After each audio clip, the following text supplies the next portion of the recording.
So for so long, I've been receiving stories, mga kanang happy stories, na pwede kay happy na stories, such as stories of success, stories of losing clients, stories of kanang mga struggles and wins silang kinabuhi, and naratanan sa akong inbox. Ang uban, di na ako ma-replyan, pero there are some na ako ma-replyan.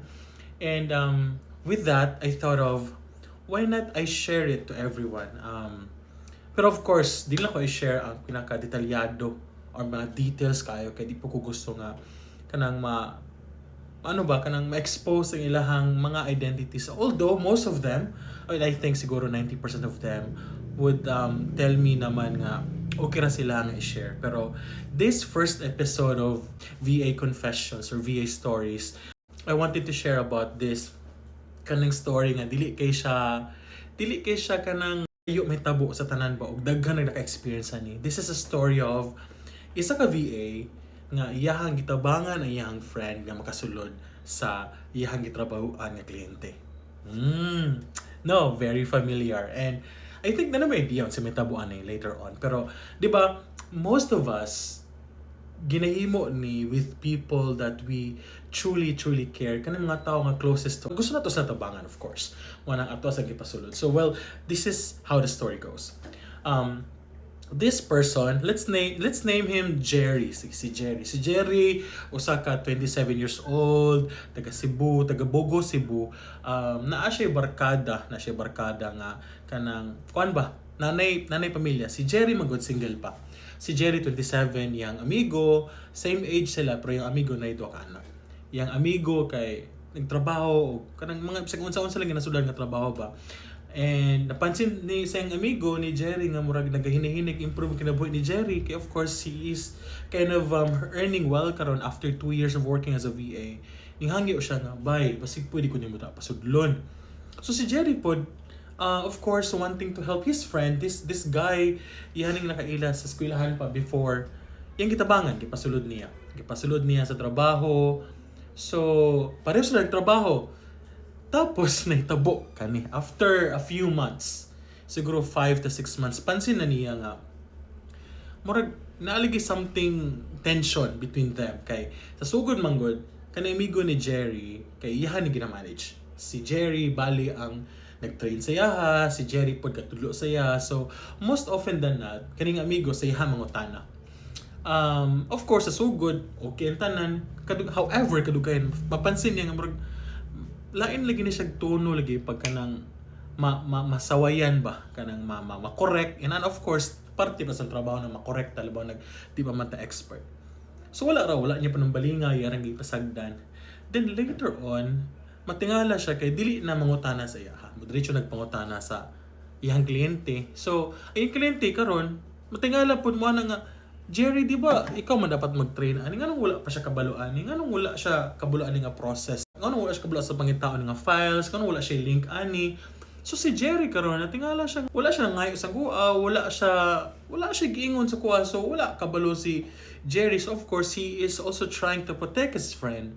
Ano po siya, basig lalimta lang niya og asa ko, or basig nahatag na ko, wala lang niya na hinumduman asa dapit. So yung gihimo, yung reach out yung friend, yung gihatag, yung anak.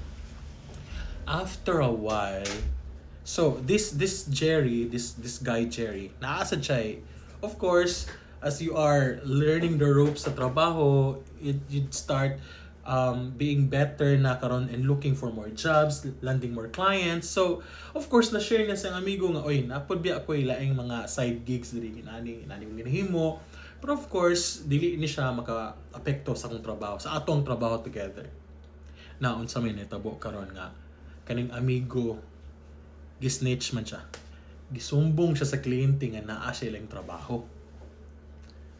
Gisumbong. So what happened? Ikasabaan si Jerry.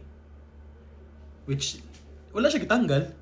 Pero starting from that, lain na ang pagtatrarsaya sa kliyente. Mas ginapabura na yung amigo, mas ginahatag na ditong opportunities. Hantod sa lahi-lahi na sila department, naggamay na lang iyahang ginatrabaho, and until one time, ingnan siya nga, part-time na lang siya tungod kay ang lahi ng direction padulungan sa kliyente. However, yung friend ka full-time gihapon. Sakit. Hantod siya na lang jud ang biya, siya na lang ni hawa sa trabaho o nihawa siya nga dili sila okay sa iyang amigo. Walay tarong closure, wala na pod niya na storya tungod kay wala sa dyan nagka-chance o murag para sa iyaha. Murag wala na yung point ba kay murag he could have like reached out to him yung gistorya siya unsay nitabo ngano yun ani kay klaro man ang kliyente nag-ingon nga ang iyang katong iyang amigo nag-ingon ngayon ani nagtrabaho pero pa siya kabalo nang giingon. So daghan kay pangutana sing manahuna which of course leads him to believe that nay di maayong intention. Unsa may moral of the story? There's a lot actually. Number one, this story kind of proves that not everyone is worthy nga tabangan. And ikaduha na po yung ubang tao nga di na mahimong grateful kung matabangan kay mabuta na ba o mahimo ng greedy. Ikatulo, naadyo mga siluson, jealous people around us, which is we need to be very careful. Ikaapat, I think it's important that you protect some information. You don't need to disclose everything to people. Bisa pag unsa mo ka close, not unless they are your wife, imong bana, imong igsuon. You have to protect labo na kung mo na imong source of income, labo naka-anchor most of survival sa imong pamilya. Swerte lang si Jerry kay dili siya minyo, wala siya anak nila suportahan, pero di gyapon sa yun kaya mangitag trabaho ng panahon which is of course sa iyang case naman siya side gigs naka-survive biya siya sa nakaland na po siya new client. And to those nga ginatabangan unta sa ilahang mga amigo, amiga, unsabay tawag niyo diha nga makatrabaho, makalan kliyente, ayaw po taon niyo dauti inyuhang mga tao nga nanabang sa inyo ha o gitagaan mo opportunity. Usahay ba? Kay kanang wala ko balo siguro na pero makalimot biya taon mo kung wala mo gitabangan, di mo kaabot kung asasan mo. For your comments, for your whatever you wanted to share stories, you can always send it to me or you can send it to my inbox sa akong Facebook or you can send it to contact.bisayangva@gmail.com or you can also leave a comment aning a video. Hoping na I will have more videos like this, stories from people in the VA world that I can share about success, about struggles, about failures, which we all hopefully can learn from. Daghang salamat.